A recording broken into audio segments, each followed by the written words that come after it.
application process, those papers coming out of the boxes, that they're looking like they have the potential to make gains here.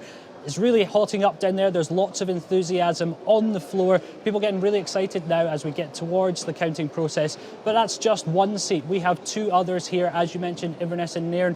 SNP stalwarts, Fergus Ewing, who left the party last year, now standing as an independent. He has the potential to split the vote there. Lib Dems also looking to swoop in. And in Skye, Lochaber and Badenoch, it's also looking like it could be between the SNP and the Lib Dems for Kate Forbes, the former Deputy First Minister's old seat.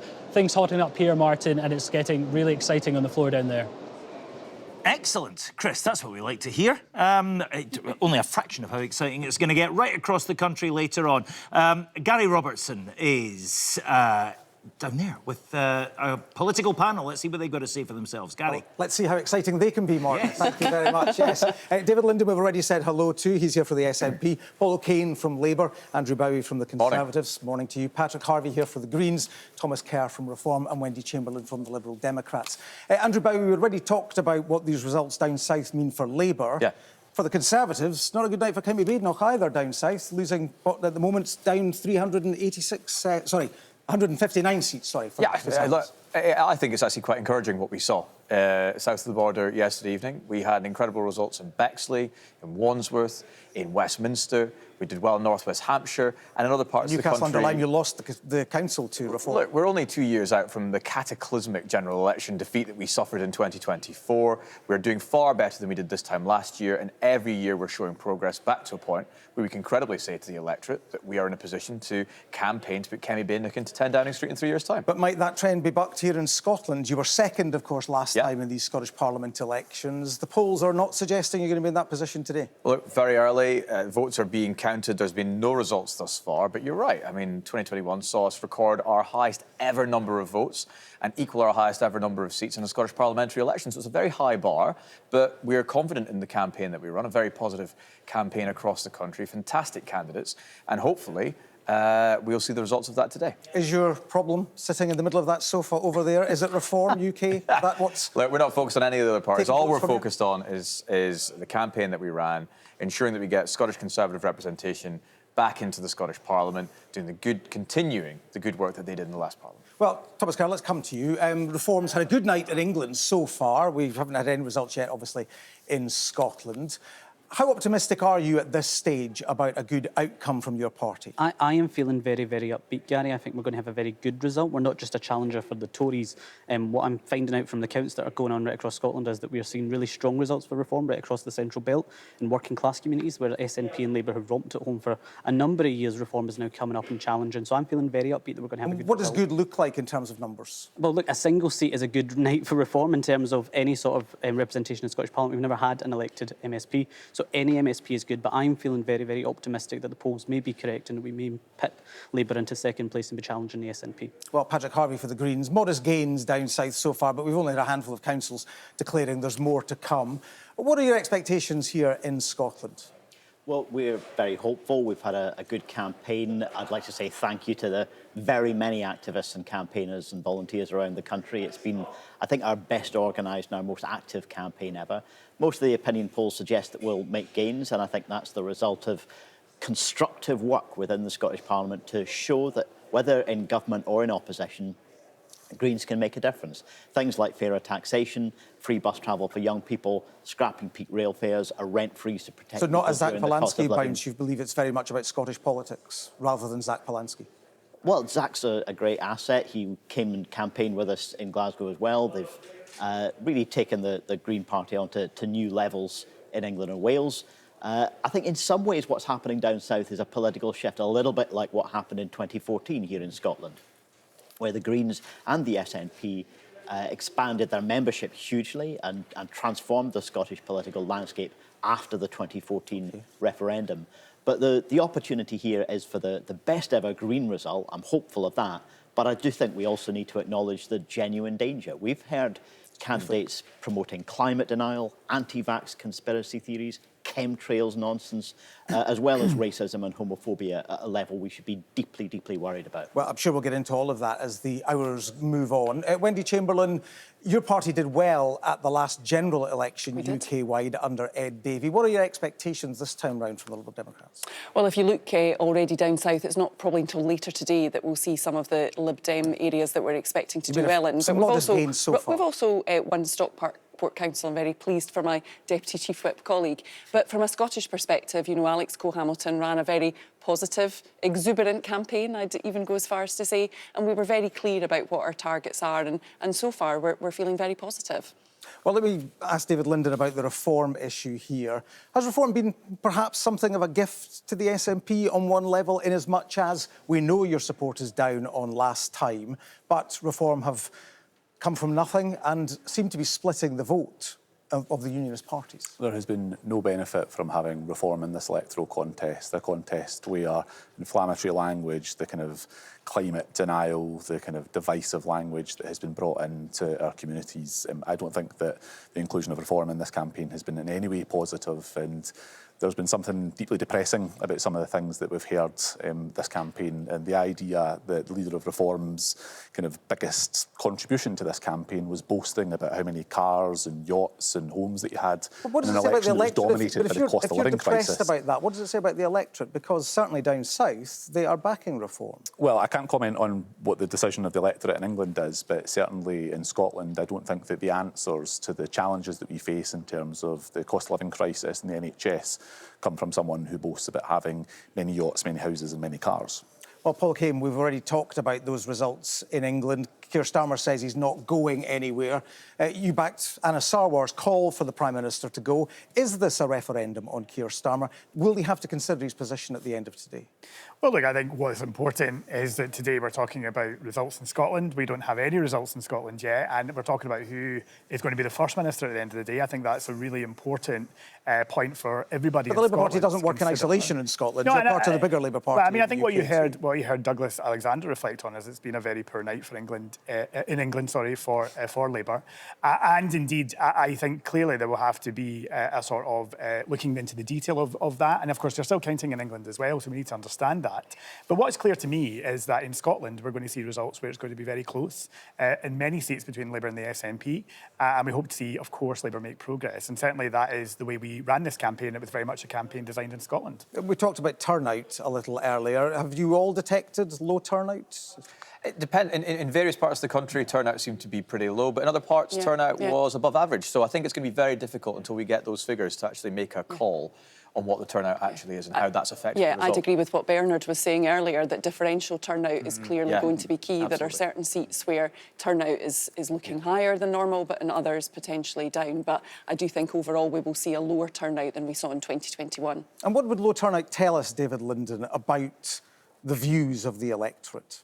Well, I think and your ability to fire them up? I think the important thing to look at is the context of turnout at every election from '99 onwards. You know, it's never really, with the exception, I think, of 2021, it's never really peaked above 65%. So if we come in somewhere around that kind of 55% mark, that would suggest that we're kind of in that average territory. But clearly there is a requirement in all of us as politicians to be engaging the electorate in this campaign. And I think that is something that we've certainly tried to do all the way from Stranraer up to Shetland. You know, John Swinney has fought an energetic campaign going out there to try and engage with people. And to be fair, all the other parties have as well. But it's important that we try and make sure that we have a battle of ideas in these campaigns, and I think that's what John Swinney has done. OK, well, look, for the moment, thank you very much. We'll be back to talk more a little later. And as the results come in, obviously, we'll get your thoughts and analysis on that as well. But let's head back now to Martin. Gary, thanks very much indeed. At the very start of the programme, we took a moment to assess how the leaders, the UK leaders of the various parties might be feeling today and what they might hope to get out of this process. Of course, elections right across England and Wales, as well as Scotland today. Let's speak to Ed Davey, the leader of the Liberal Democrats, who joins us now from Portsmouth. Good morning to you, Mr Davey. So far, looking all right for your party? Good morning. Oh, absolutely. I'm here in Portsmouth because we've won control of the council. Reform visited it. Nigel Farage thought they were going to win it. It was Liberal Democrats who won it. And indeed, we held off a big Reform fight in Stockport. And I've been in touch with Alex Cole-Hamilton, our leader of the Scottish Liberal Democrats. He's fought a fantastic campaign under the slogan, change with fairness at its heart. And I'm travelling to Scotland tonight because I think we will have results to celebrate in Scotland. You're coming here regardless of what the result is in Scotland, are you, without a declaration yet to boast? Well, no, I think it's a sign of confidence in Scottish Liberal Democrats. I mean, we can't predict the result. We don't know the result, obviously. But the response we've had on the doorstep in the constituencies where we've been targeting and across Scotland, frankly, has been really, really encouraging. We fought a brilliant campaign. Alex Cole-Hamilton has led that campaign brilliantly with real style. And I think we found that people were fed up of the SNP. They have failed for years, whether it's on the health service or on schools or on the ferries, where they've had such a disaster. And people didn't want to go back to Labour because of their disaster. So they have been looking for something different, and that's involved all parties, I accept. But the Liberal Democrats will be very much part of the future of Scottish politics. Well, will you? Because, I mean, we always have this conversation, Ed Davey. You can point to various corners of England, southwest of England, for example, and various pockets of Scotland, parts of Fife, the north, the Highlands, the Northern Isles, and say, look, we're always strong there, we always do this. And you're very good at targeting individual areas and individual seats and in many cases retaining them. But you always come out of this with a very small representation in terms of the Parliament. So what difference can you actually make here? Well, I think you'll see our representation in Holyrood growing very significantly. I don't want to prejudge the count, but I've been in touch with Alex and people like Willie Rennie, and we feel that many voters in the areas that we have been targeting, but outside those areas too, have been coming to the Liberal Democrats. And I have to say, in England, we're on course for a record-winning streak. Our 8th year in a row of successive gains, never happened before. Taking control of councils like Portsmouth and Stockport, with our best results still to be counted in places like Surrey and Sussex and Huntingdonshire and in London in places like Southwark. So, yeah, we do have a smile on our faces. It's a really good day to be Liberal Democrats. And I'll tell you one thing, this applies in Scotland as well as England and Wales. Voters are fed up with the Conservatives and Labour. They've feel let down, and they've messed up the economy and the health service and so on. And they've been looking for change. And in some places, they go to extreme populists, whether it's Reform or the Greens, who offer a sort of burn it all down type approach of divisive, destructive politics. But there's another change on offer, a change that's true to British values, to Scottish and English values, where respect for decency and tolerance and individual freedom and the rule of law, where they want a real plan to get closer to Europe so we can grow our economy and deal with the cost of living, a real plan to sort out our NHS by investing in social care and family care. Sure, a real but plan to what people of Scotland do when they get fed up with Labour and the Tories here is often vote for the SNP, whose policy platform sounds very like that. Well, it's not on defence, is it? I'm afraid they're not very strong on defence at all. And their record on the health service has been dreadful. They haven't sorted out care in the way that they should have done. Everyone knows that unless you support family carers properly and social care, you won't sort out an NHS. And I regret to say the SNP have failed on that dreadfully. And, you mentioned earlier that we do, in the Liberal Democrats, represent a lot of island communities. And the SNP's failure on the ferries has been absolute catastrophe, and it's quite shocking, really. And I think many voters in the Highlands and Islands will be penalising SNP for that failure. All right, Sir Ed Davey, thank you very much indeed for that. All the best for the rest of the day. Maybe we'll see you up here in Scotland when you arrive this evening. There he is with current leader of the Scottish Liberal Democrats, Alex Cole-Hamilton. Talking of Scottish Liberal Democrat leaders, Willie Rennie, we saw him at account writing away feverishly earlier on in Glenrothes, didn't we? Shall we go back there now? Stephen Godden's there for us. Hello, Stephen. Hi, Martin. Yeah, things well underway here in Glenrothes. And if you'll indulge me, I'll keep with the Liberal Democrat theme and let's play a little game. So if Jim takes the camera and zooms in, you'll see Willie Rennie down there. And frankly, we've spent more time than we should have debating what colour is his suit. Now, I've gone with purple, I think. We've heard brown, you might like maroon, Martin, I'm guessing. Maybe that would be a popular choice in your household. So Willie Rennie down there, one of the famous faces, I guess, just keeping an eye on things as the 5 constituencies here in Fife are counted throughout the day. Also, the regional list will be declared here much later on. We've also seen Jenny Ruth, the Education Secretary in the last government. She is in the hall somewhere, or certainly was for a while there. And this is from our vantage point on the balcony above the count floor, which I guess really speaks to one of the wrinkles that we have here in Glenrothes, which is that as members of the media, we're not actually allowed down onto the floor to speak to any of the candidates or election agents. We can't do it down there, so we have to do it in other parts of the building. And frankly, it makes it a little bit more of a challenge to find out exactly what is going on, to get a sense, a flavour of proceedings here. But we are ever resourceful. There is a cafe just through in the leisure centre, which has been the source of plenty of gossip. And what have I managed to gather so far? Well, there has been talk about turnout, low turnout in certain areas, and also some talk of that differential turnout that I heard you discussing a few moments ago. On top of that, as I said, there are the 5 constituencies that are being counted here. In 2021, they were all won with fairly healthy majorities. The SNP won 4 of those, and Willie Rennie won Fife North East for the Liberal Democrats. I think it would fair to say it would be a big surprise if there was a huge change in the constituency side of things, but there is a huge amount of interest in what might happen in the list. We're expecting declaration from the constituencies sometime around 3 o'clock. That's certainly what we've been led to believe. The regional list, the anticipation is sometime around 6 o'clock, although, as always with timings, I think we take them with a little bit of a pinch of salt. But if anyone wants to come back to me with what colour that suit is, I'd be delighted to know. Well, I think we need a bit more evidence, but we'll try and harvest that later on. Stephen Gordon, thank you very much indeed. I don't think it's purple. Who could carry off a purple suit? I'm thinking Prince and Willie Rennie, 2 very unlikely bedfellows there. Right, I told you we'd be changing around our panellists as the morning progresses. People will come and go, come back and rejoin us. Latest in this rotisserie on the 4th floor here at Pacific Quay is Douglas Ross, who's back. We were talking about people who are leaving Holyrood. You've stepped down. You're unleashed. Are we going to see the evidence of that when you talk to us over the course of the day? Oh, yeah, feel free. Excellent. Liberated. What Emancipated. I want, when I want. And unusually, you're not talking over me and interrupting. Normally, I'm miles away up in Murray. So when you were doing that with Ed Davey, it reminded me of all our Sunday mornings we spent together for many years. You used to pretend there was a delay on the line. There was a long delay. That was your trick. Yeah, last time I saw you, you were running the line for the Celtic Hibs game at Easter Road. Let's move on to politics. Yeah. Bernard, what did you think of Douglas's performance in that match? Well, thank goodness for VAR. That was my thought as well, in fairness. What are you looking for? What would be a good result for your Tory party today?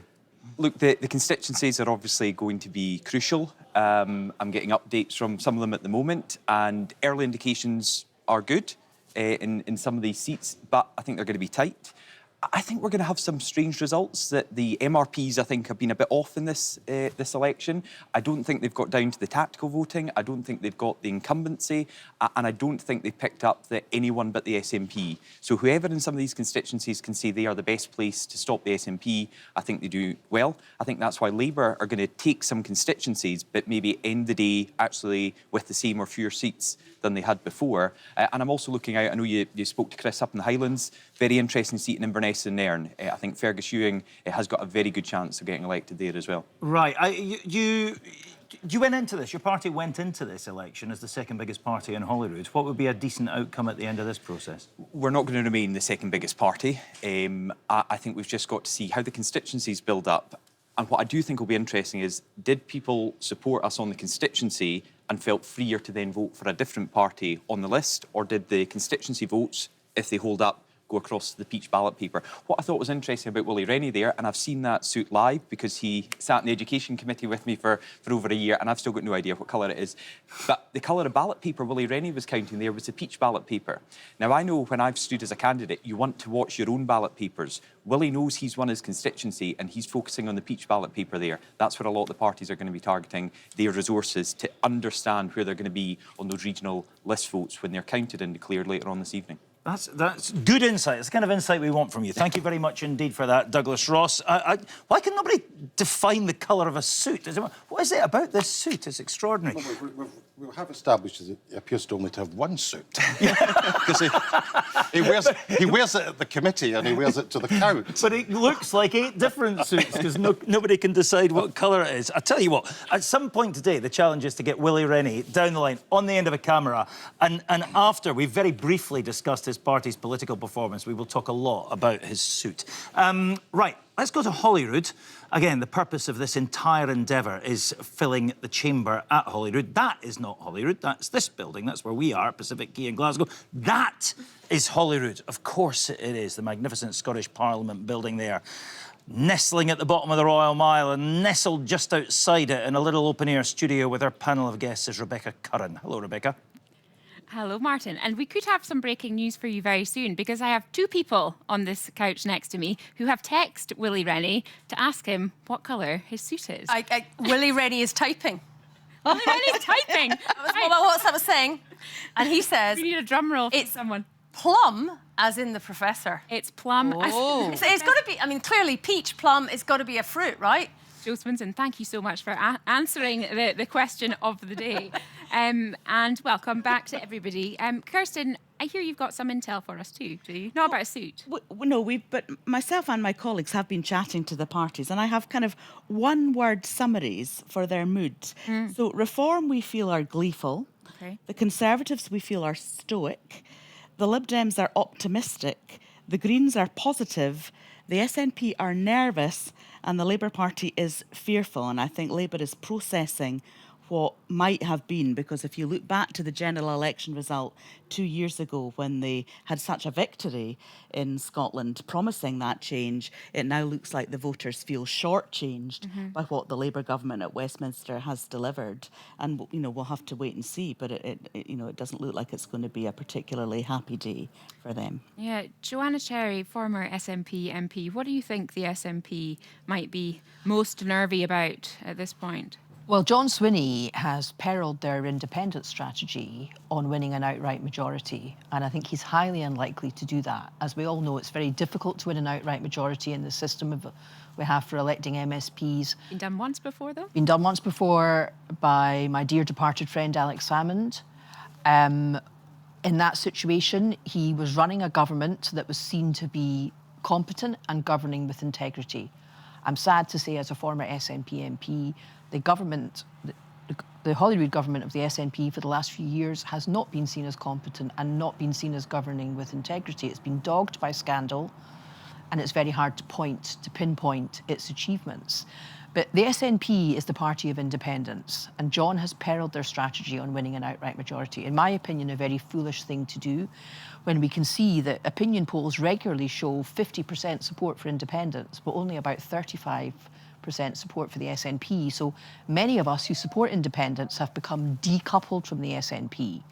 And so I completely understand why my former colleagues are nervous, because they've got a leader who has followed a very foolish strategy. I think we all know they're going to come out as the biggest party, but the question is, will they lose seats and where will they lose them? What result do you think would genuinely be a setback for the independence movement? Well, anything less than the majority is going to be a setback for the SNP, not necessarily for the independence movement. The independence movement exists independently of the SNP, but then the SNP should be at the heart of the independence movement. But instead of reaching out to other pro-independence parties and unaligned people who support independence, they've perilled their strategy on winning an outright majority. It could be foolish, or it could indeed be a very cynical way of trying to park independence for a few years. Only time will tell. Just once we heard a little bit from Ed Davey there, who seemed very buoyant, very upbeat. He says he's coming here later. Do you share those buoyant feelings? Yeah, I'm certainly really hopeful. Obviously, we're at that kind of stage in the, I was going to say in the evening, but obviously it's now daytime, but it's like normally we're at like equivalent of midnight or whatever. Yeah, I mean, we don't really know exactly what's happened yet, but as the campaign has gone, we have felt very, very good reception in particularly some of those key battlegrounds. Up in the Highlands has been discussed, obviously in Edinburgh, in Fife, I mean, where Willie Rennie is obviously looking good for his constituency. And, you know, I've been working hard in Strathcalvan and Bearsden, which was part of my old patch, where, again, we've got a real opportunity potentially to take that seat, which would be the first time we had ever done so. So in a lot of these areas, it's like a big ask. It's a, you know, if we make those results happen, it will be really quite something in terms of having come from far behind, but we're also really hopeful that we can do it, and we're just having to wait for those ballots to be counted now. Absolutely, we do. I mean, what is the probably one seat that you really are kind of laser focused on today? Well, I mean, obviously, Strathcalvan and Bearsden, just because of my kind of local roots, where I've been, you know, working on that campaign with Adam Harley, where Susan Murray obviously won the Westminster seat, not entirely the same boundaries, but 2 years ago. So it's really the Liberal Democrats, you know, on the up in the west of Scotland. But I'm also looking up at the Highlands in the Caithness seat, where David Green, who I have previously worked really closely with, I think he would be an absolutely smashing representative over in Holyrood, and I'm incredibly hopeful over in Edinburgh with Sana. If what happens, you know, as I hope will happen, is what happens, then there will be a great new generation of Lib Dem MSPs in Holyrood. Okay, Jo Swinson, Joanna Sherry and Kirsten, for the moment, thank you very much. It's time to go back to Glasgow and Martin. Rebecca, thank you very much indeed. We're going to stay out and about for the next few minutes. We're going to hear from Lindsay Bewes with some news, I'm told, for us in the capital in just a minute. First, though, let's go to Cameron Angus Mackay in Lerwick. You've got news, haven't you, Cameron, of turnout?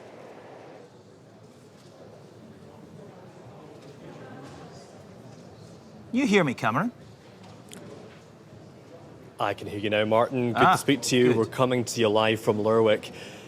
Yes, here it's a two-horse race between the SNP and the Liberal Democrats. Now, party representatives are not saying too much at the moment, but early indications are of a strong showing for the SNP at this election. Turnout has just been verified at 64%, down slightly on the previous Holyrood election. The SNP are trying to prize this most northerly seat from the Liberal Democrats, who've held it since 1999. Hannah Mary Goodlad, the SNP's candidate, is the party's only candidate without previous political experience. Her background is instead in the energy industry, having worked for Norway's state-owned energy firm Equinor, and she's made that central to her campaign, claims that she would be able to strike a fairer deal for Shetlanders here, who many are living in fuel poverty, despite this being an energy exporting archipelago.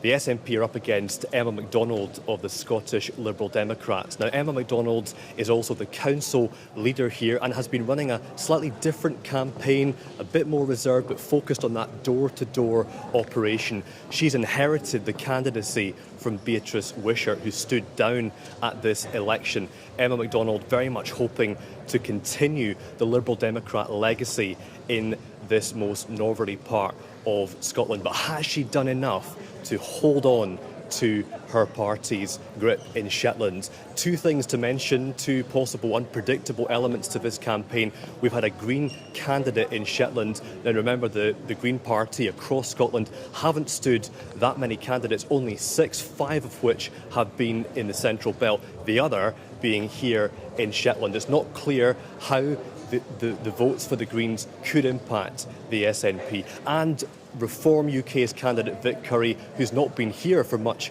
of the campaign, has the potential to upset the race as well. He was here halfway through the campaign with Nigel Farage and also is at the top of the party's regional list for the Highlands and Islands.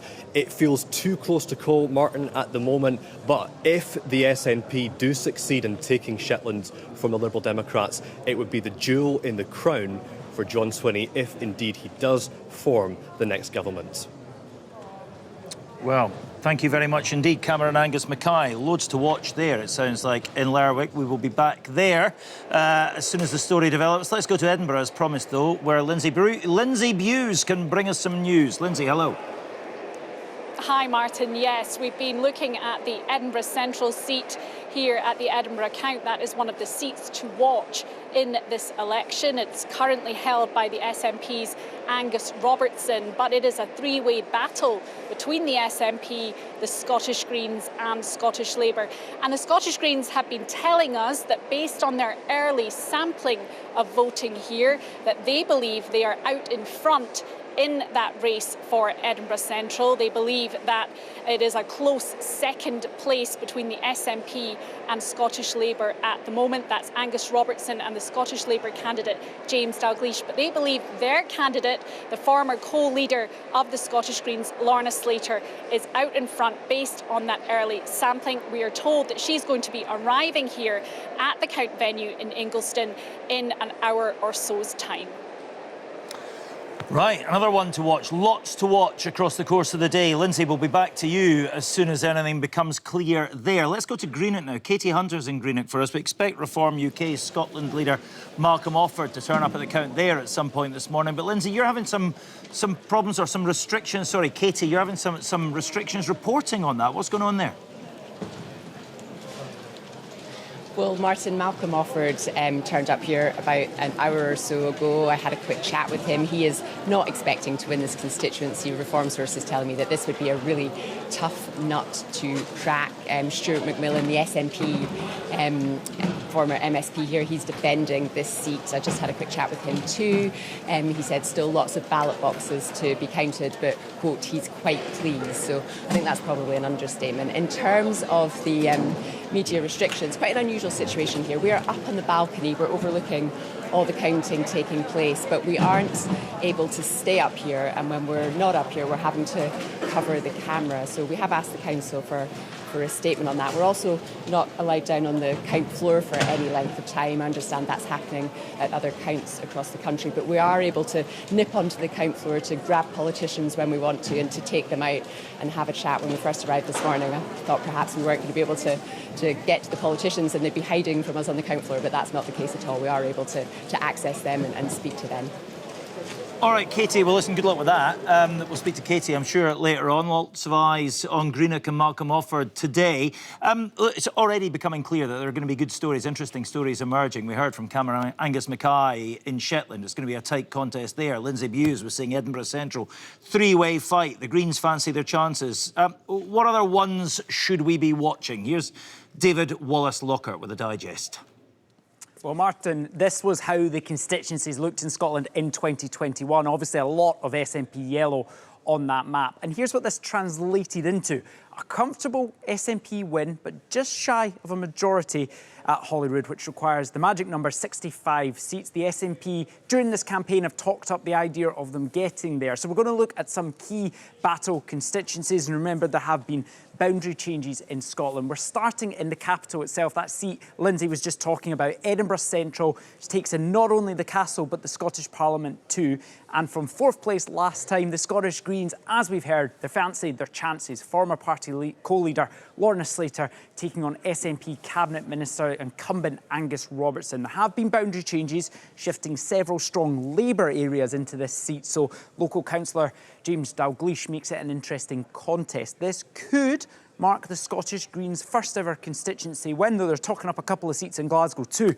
Right, we're going to head west now to Rutherglen and Cambuslang, situated to the southeast of Glasgow. This is probably a Labour must-win if they're to have any chance of a revival at this election. The SNP incumbent Claire Hawkey and Labour's Monica Lennon are the two probably to watch here. Now, we're going to head north. I'm going to go to Scotland's largest constituency, to Caithness, Sutherland and Ross, 13,000 square kilometres. This seat is almost as big as Northern Ireland. So the next MSP is going to rack up some mileage over the next 5 years. And that will probably be either Marie Todd for the SNP or David Green for the Lib Dems. This seat's currently SNP, but it's the sort of area where the Lib Dems, who we know can be strong in the Highlands, think that they're in with a shot. Now, what about Reform UK? Well, let me take you to fishing country, to Bamshire and Bucking Coast, because this could be the scene of a three-way fight. It was once represented by Alex Salmond. It's been solidly SNP since 1999, until last time when Karen Adam held on to it for the SNP by fewer than 800 votes. It's the Tories' number 2 target seat, but their candidate, James Adams, will have to see off Reform UK, who think they have a shot here. They think this is their best hope for a constituency, and their candidate is Conrad Ritchie on the right there. Now, further south is another SNP Conservative battleground. It's Aberdeenshire West, taking in Braemar, Royal Deeside. This is where the King takes his summer holidays. Now, it's number 3 on the SNP's target list. They want to unseat the Tory incumbent, Alexander Burnett, who is a 4th great-grandson of Tsar Nicholas I of Russia, believe it or not. Therefore, he's a fairly distant relation of King Charles, and he'll be hoping to see off Fatima Joji from the SNP. Now, this is a bit of a must-win seat if the SNP are to secure that outright majority they've talked about. So there's just a handful of seats, Martin, that we'll be keeping an eye out for, but there are plenty more that could get really interesting. Martin. I'm cursing you, David Wallace. Look at that stat about being the 4th great-grandson of Alexander Burnett, being the 4th great-grandson of Tsar Nicholas I is my favourite fact, and I was looking forward to sounding clever and deploying that myself. You've beaten me to it. Well done. Fair enough. Look, we were in Shetland a minute ago talking to Cameron Angus Mackay about the race up there and the fact that it is looking tight. Douglas Ross, you have been on the phone. You've got some info. Some Lib Dem sources are now worried about holding on to that seat. I would say they've changed during the campaign. So a couple of weeks ago, they were very worried. Just last week, they thought their vote was stronger. Now they're worried again. This is a seat they have held since devolution in 1999. But let's go back to the Westminster seat of Orkney and Shetland. It has been Lib Dem orange for a very long time. Hannah Mary Goodlad for the SNP has run a very proactive social media campaign. I've been getting lots of her videos in Murray, so I can only imagine what the people in Shetland have been getting. And the Liberal Democrat candidate is the council leader. She's made difficult decisions, closing swimming pools. I think that's one to watch, and the Liberal Democrats don't sound confident. Yeah, and just to be clear, you're hearing from them right now. Yes. The immediate information from Yes. Lerwick, from that count centre, is they're worried. They're worried. Right, OK. It's interesting, Bernard, isn't it? Kind of curse of incumbency. She's the council leader and she's going to make tough decisions. That can you're well known, but not necessarily for the right reasons. I mean, these always come with health warnings because you can get fed bits of intelligence at a different stage in the count. And, you know, ballot boxes come from different bits of the constituency, so you can get a skewed sense of perspective this early. So that's the health warning. But this is an interesting seat because on the notional figures, the Liberal Democrats would have 5,800 votes, the SNP just under 5,000. There is no real Labour and Conservative vote to squeeze in this constituency. And getting back to a point that Ailsa raised right at the top of the programme, one of the things that you would look for, perhaps in assessing how strong the Reform vote may well be, is to look at how that constituency voted in terms of Remain and Leave. Well, this constituency was 43% Leave. That's quite a high statistic. So the question again, which I keep coming back to, and we will have to wait and see what the result is, but who are Reform taking their vote from? As I say, no Labour and Conservative vote really to squeeze. But if Reform come in there, then the dynamic might be that, again, it will help the SNP. But early days. More broadly, on the Liberal Democrat performance, Ed Davies coming here because it looks as if they're going to have a good night. They're probably going to get back to, if one looks at where they've been, 17 seats, 16 seats, 14% of the vote, 15%, 16% in the first 3 elections. But after that coalition with the Conservatives in London from 2011, 5 seats and 8% of the vote, 5 seats and 8% of the vote in 2016, 4 seats and 7% of the vote in 2021, and both in seats and vote share, they will go up. The only question, how high?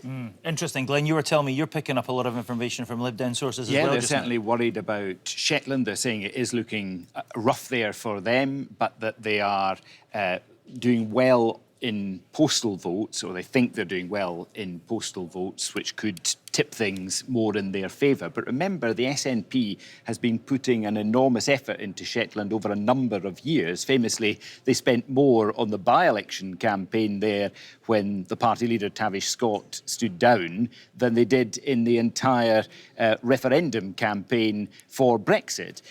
So they've been targeting that seat for some time, and in the candidate Hannah Mary Goodlad, they've also been heavily promoting her. I think she introduced John Swinney at one national event during the course of the campaign. So this is a seat they definitely want to win. Lib Dems are worried about it, but by contrast, Lib Dem sources also saying to me that they are very excited about Edinburgh Northern. Now, they start in 5th place there in that constituency, but they think they could actually win it from the SNP. Well, Ailsa. Yeah, I mean, Shetland is what we would now consider an extreme two-party contest, where you really have two parties that are in it to win it, and every other party has been depleted in vote share below 10%. And normally we find those extreme two-party contests where we see pro-union tactical voting, so pro-union voters swinging their vote behind the party they think is best placed to defeat the SNP.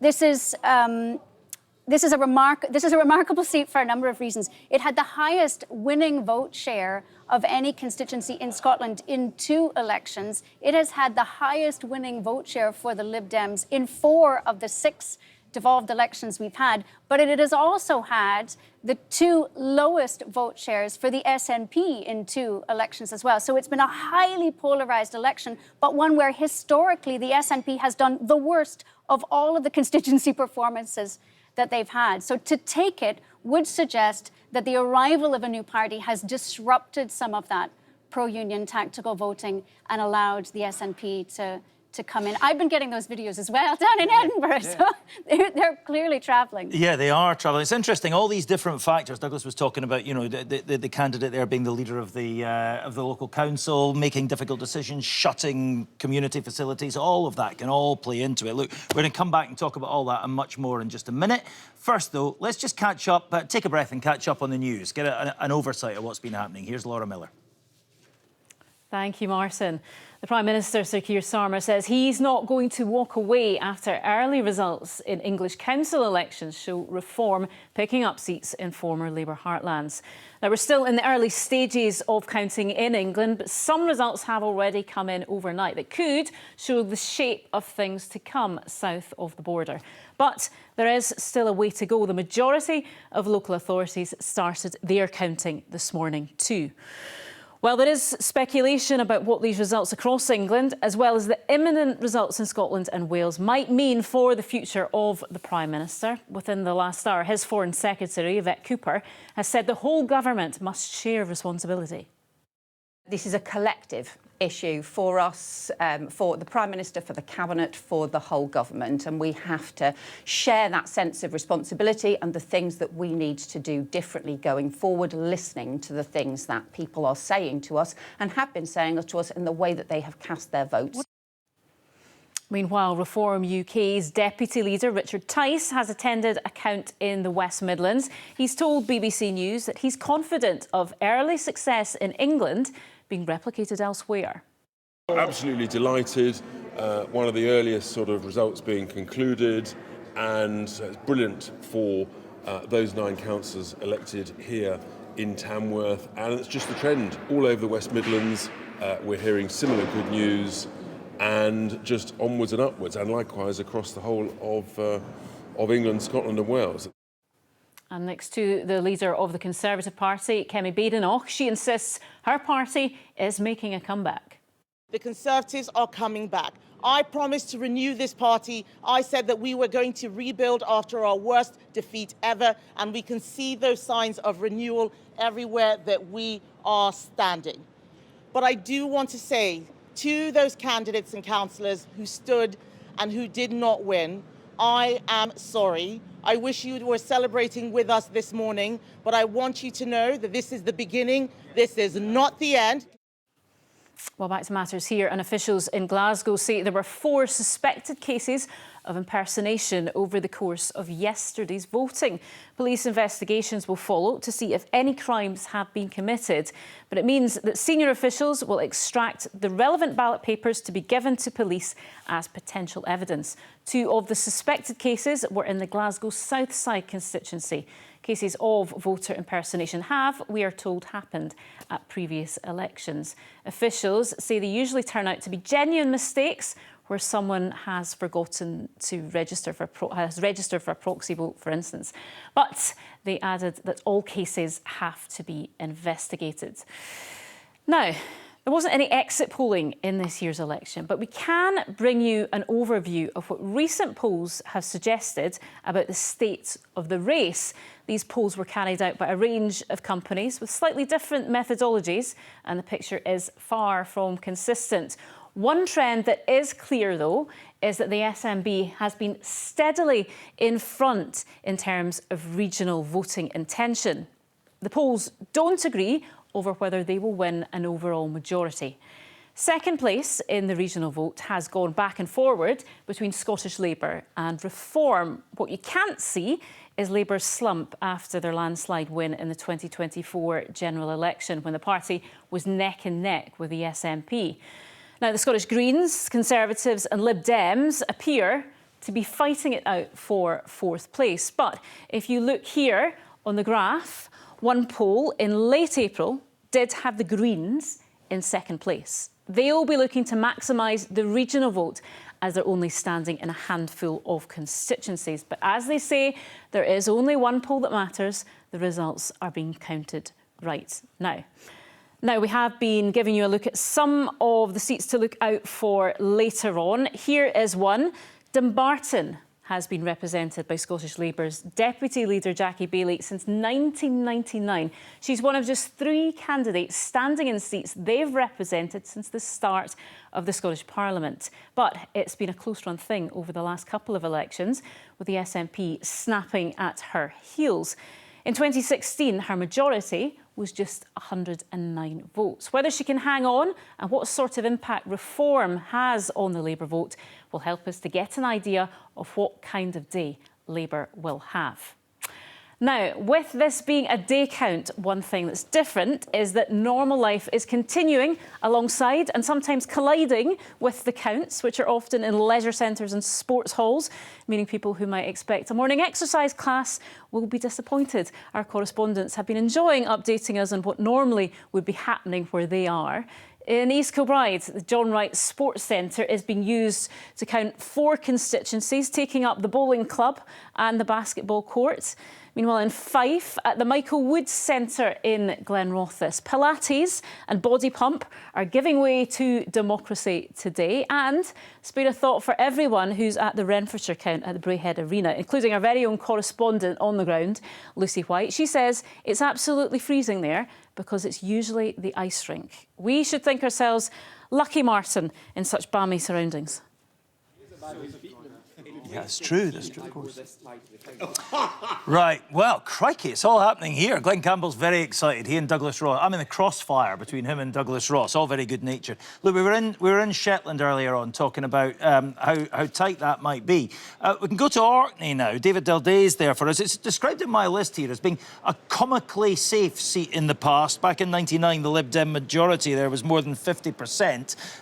Liam MacArthur, the sitting MSP there for the Lib Dems just now. David, how's it looking where you are? Yeah, hi Martin. Well, of course, Orkney, the smallest constituency in Scotland in terms of voter numbers, also the highest percentage of postal votes. So I think we can expect the declaration here in Kirkbill relatively early today. And what I think it's fair to say has been a fairly low-key campaign. Orkney, of course, a Liberal stronghold.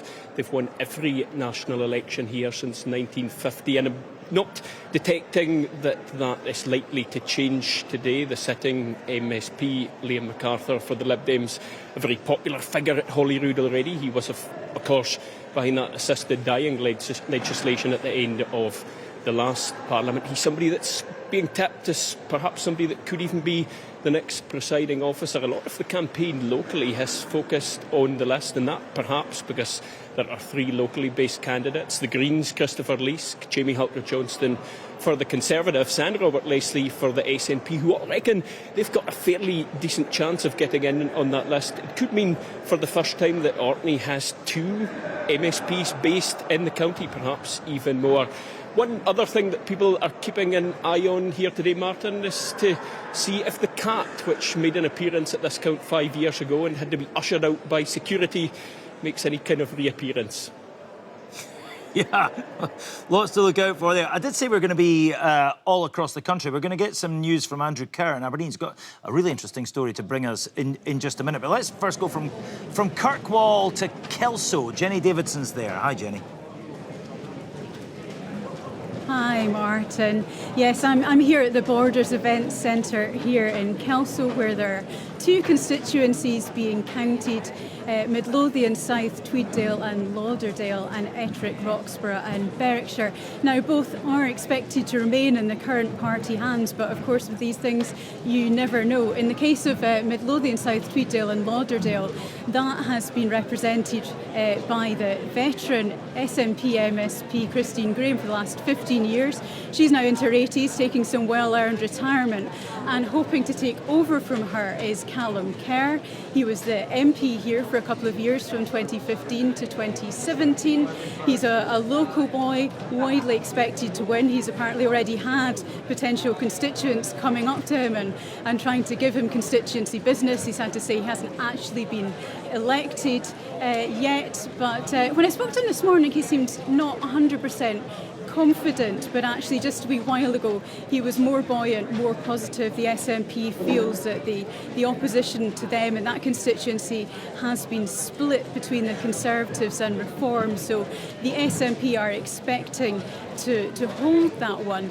The other constituency here, Ettrick, Roxburgh and Berwickshire, that has been held by the Scottish Conservatives Deputy Leader Rachel Hamilton since 2017, and before that by the Conservative MP for the area, John Lamont. It's the southeasternmost seat in the country, part of that blue band of Conservative seats along the border, a very safe Conservative seat. They took 51% of the vote at the last election. They've been very good at wooing some of the core communities, the farmers, the small businesses.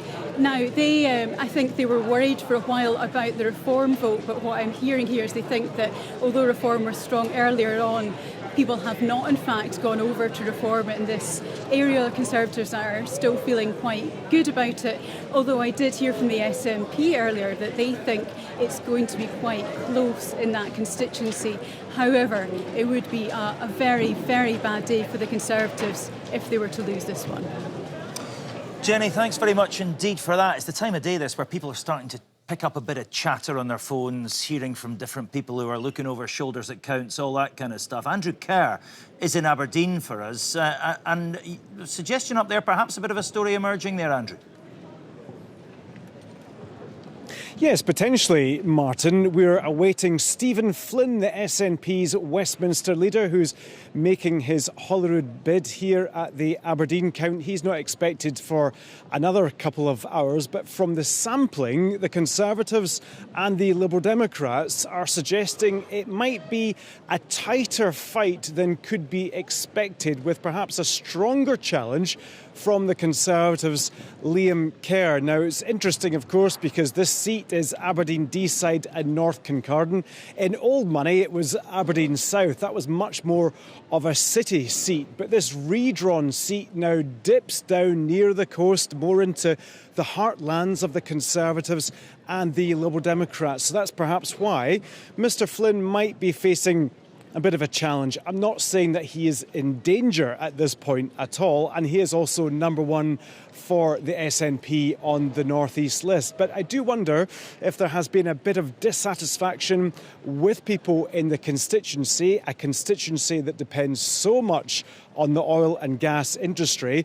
People are a bit frustrated at the SNP's stance on oil and gas, equally frustrated with the UK Labour government. There was a question time from Aberdeen during the election campaign, a BBC question time, and that frustration was all too evident. So we will keep you updated on that, but it is maybe looking just a little bit more tighter, but not saying that Stephen Flynn is in danger yet. But when he arrives through the doors of the hall, we will bring you those pictures.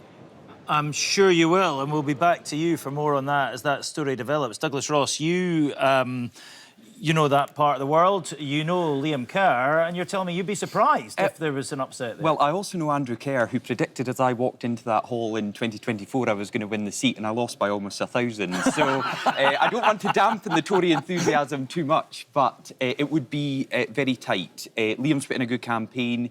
We've obviously been focusing on the North East list. Something I am picking up in the seats where we hold the seat, or we are the main challenger to the SNP, we are outperforming Reform.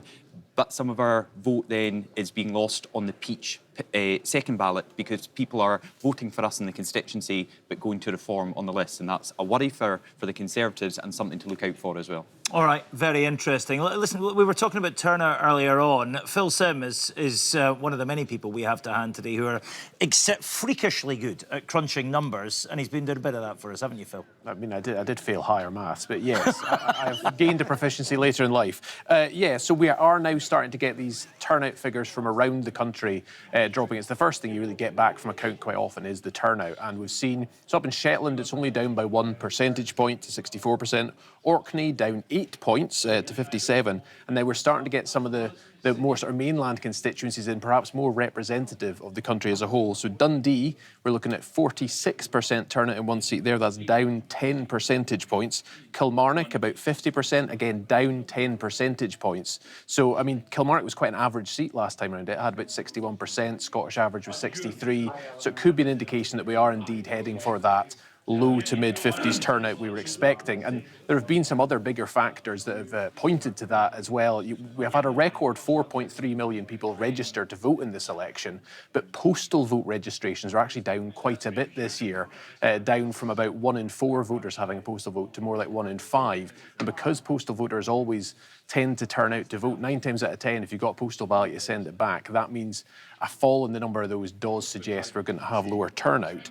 And one other thing maybe to watch for, I had a look back through the archives to work out what the lowest ever turnout in a constituency at Holyrood is, and I think I found it. I think it was 34% in Glasgow Shettleston in 2007. I'm not sure we're going to plumb those depths today, hopefully, fingers crossed. But, you know, we are seeing a big decline in turnout in some constituencies we're getting the figures in from now, and that does make the results quite unpredictable. Right, very interesting. Phil, thank you very much indeed for that. We're kind of bouncing around all of our various centres. We're going to go to Holyrood in just a second, but we've also got chatter coming in. Douglas Ross has just left our set, and as he left, he shouted over, Greens confident in Glasgow Southside and Kelvin and Mary Hill. But as Phil was saying, turnout could have a part to play in all of that. Look, it's all going to become clear in the next 6 hours. Stick with us, please. Let's go to Holyrood then. Rebecca Curran's there once again. Hello.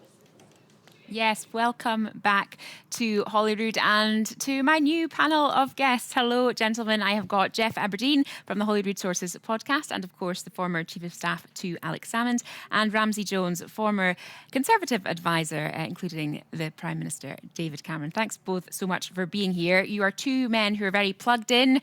You know what you're talking about. What have you been hearing this morning, Jeff? Well, I think we've all been considering what will be the impact of this, green and reform phenomenon on both sides of the spectrum. And what we're picking up, and I think it's been said in the main panel in Glasgow, is that Shetland looks likely to fall to the SNP, which has no link to reform or green at all. But I wanted to get that on the record first, just to confirm it. So we've got a bit of a news story here in Edinburgh. One up to you, Martin Geisler. I think what we're hearing is Edinburgh Central is a Green win. And I'm hearing that from the SNP campaign team. They're saying the Greens have romped it in Edinburgh Central. So that is quite a result for the Green Party. And I think they are going to have a very good night indeed. And just to remind our viewers and our listeners, that was a kind of three-way marginal seat, wasn't it? Correct. It was indeed. And Angus Robertson is the incumbent. A very established figure in the SNP, a cabinet secretary up until a few weeks ago. So that would be big news indeed. Also, from our part of the world, Rebecca, in the northeast of Scotland, I'm hearing that the Banff and Buchan seat, or Banffshire and Buchan Coast, I can't remember which one it's called now, Banff and Buchan for my old money when I worked for Alex Salmond was. Now, that's looking that the Reform vote is actually eating into the Tory vote there, and the SNP might just sneak through the middle. Now, it's early days yet. We'll wait and see if that happens as well. So it's quite clear that the Reform and Green parties are going to have a big impact on this election. And there was a lot of talk about that very scenario that you just mentioned there. What do you make of that, Ramsey? We all woke up this morning with this fog of uncertainty about what lay ahead, and complicated by the fact we'd actually had a night's sleep, which is rather unusual for these situations. But then this morning, the news starts to filter through. I am alarmed and can't quite work out the impact of what might be a really low turnout in some areas. I mean, personally, I think that it's shocking how low the turnout is for what are important elections. But so who's got their vote out? We're not quite sure yet. Secondly, is there a transfer of votes from a constituency and people voting for a different party on the Peach regional list as well? We're not yet certain about that. Douglas Ross suggesting that maybe some Conservatives are backing the Tories in the constituency list, but then going to Reform on the regional list. That will have an impact too throughout the country. And then, of course, the biggest factor for me in this election is that there are two ponds still in Scottish politics. We still divide our votes on constitutional lines. And on the pro-independence side of that pond, there's one big fish, and a growing fish perhaps in the Greens, but it is the SNP and the Greens who are hoovering up all the votes pretty much on that side. And then we have a much more crowded field on the UK anti-independence side of the pond with the emergence of Reform as well. You put all that into the mix, the fog's clearing a little bit, but there's still a lot to get out the way before we see where it's And we've got plenty of time and plenty of things to get into, which we will. But for now, thank you so much, Ramsey and Jeff. It's back to Martin in Glasgow. Rebecca, thanks very much indeed. We are hearing a lot about the Greens, aren't we? I told you just before we went to Rebecca that we're hearing they're looking very confident in two Glasgow constituencies. We're just hearing from Jeff Aberdeen there that they're supremely confident now in Edinburgh Central, which would be the end of Angus Robertson as an MSP. Let's go to Glasgow, shall we? Paris Kurtzianis is at the Count Centre there. Paris, what are you hearing? Martin, I'm hearing from the Greens here that they are confident of winning at least one constituency in Glasgow, potentially two. They are standing in Glasgow Southside and Glasgow Kelvin and Maryhill. Glasgow, obviously sometimes called the Dear Green Place. The Greens don't have any constituency MSPs or have never had any constituency MSPs, so they could finish the day potentially with two right here in Glasgow. We're expecting Patrick Harvie, the former party leader, to arrive any minute now with those two candidates, Holly Bruce in Southside and Iris Duane in Kelvin and Maryhill. Of course, and you know, we await the results, but if both constituency candidates did win, Patrick Harvie, who tops the list for the Greens, might find it a bit more difficult to get back into Holyrood under the proportional system. But of course, those regional ballots still being counted. I've seen the SNP candidate in Glasgow Southside, Calcab Stewart, arrive. The SNP being very tight-lipped about their performance here in Glasgow. Some people I have spoken to are from Scottish Labour, and they say the performance here in Glasgow has been terrible. I spoke to one party figure who talked with real disgust about what he said he saw from tallies outside polling stations in Glasgow Southside, an area with lots of students, a high immigrant population, a very diverse area, saying that Labour was tallying as many votes as Reform in those areas, and obviously letting the Greens through the middle. So we could be seeing some very cheerful Green candidates arriving here in Glasgow very soon. Paris, thanks very much indeed for that. I mentioned that Douglas Ross has left our set for the time being. He has been replaced by Shona Craven, who is a journalist from The National and commentator on politics in many different areas. Shona, what are you making of what Paris is saying and what we're hearing about the Greens' performance generally? Well, it's very, very interesting, especially in light of some of the criticisms that have been made of the SNP's both votes SNP policy. People can talk a lot about wasted votes on the list, but they're not wasted till they're wasted, and it obviously depends a lot entirely on the constituency outcome. So two wins, two stealings of seats by the Greens from the SNP would have huge implications for the devisers and implications for Patrick Harvey, who's number one on the list for the Greens. Yeah, interesting. Thank you very much. More from Shona and the rest of the panel in a couple of minutes. And remember, when you hear about constituencies being lost, this is a swings and roundabouts day, isn't it? Because if you lose a seat in a constituency, it might mean that your party does better on the list. You know, it'll be early evening before we know the entire makeup. Perhaps some are predicting into tomorrow. Let's get some reaction, though, from the politicians who are with Gary Robertson. Well, indeed, we've got some special advisors with us, Martin, who can talk about some of the speculation. It is just speculation at this stage, but obviously well informed, because we're hearing it from the counts here. We've got Lynn Davidson, former Conservative advisor, Alan Roden, who's a former Director of Communications for Scottish Labour, and Liz Lloyd, who we've seen on the programme already, of course, former advisor to Nicola Sturgeon.